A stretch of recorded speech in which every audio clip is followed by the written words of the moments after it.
ಬಿಸ್ನೆಸ್ನಲ್ಲಿ smart ನಿರ್ಧಾರ help ಆಗುತ್ತೆ. ನನ್ನ ಹತ್ರ ಎಕ್ಸ್ಟ್ರಾ ಲ್ಯಾಪ್ಟಾಪ್ ಇತ್ತು, ಆಲ್ಮೋಸ್ಟ್ ಹೊಸದೇ. ಅದನ್ನು ಮಾರಲೇಬೇಕಾಗಿತ್ತು. ಯಾವುದಾದ್ರೂ ತುಂಬ ಉಪಯೋಗ ಆಗೋದನ್ನೇ ತಗೋತೀವಿ. ಟೈಮ್ ಇಸ್ ಮನಿ. ಅದಕ್ಕೆ OLX ಅಲ್ಲಿ ಆ್ಯಡ್ ಹಾಕಿ. OLX ಆ್ಯಪ್ ಡೌನ್ಲೋಡ್ ಮಾಡಿ ಲ್ಯಾಪ್ಟಾಪ್ನ ಫೋಟೋ ತೆಗೆದೆ, ಟೈಟಲ್, ಡಿಸ್ಕ್ರಿಪ್ಷನ್ ಮತ್ತೆ ಪ್ರೈಸ್ ಹಾಕಿದೆ.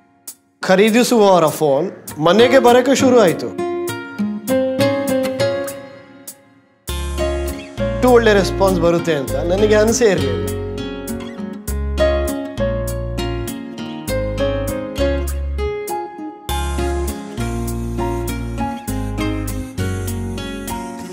ಲ್ಯಾಪ್ಟಾಪ್ ಒಳ್ಳೆ ಬೆಲೆಯಲ್ಲೇ ಮಾರಿ ಹೋಯಿತು.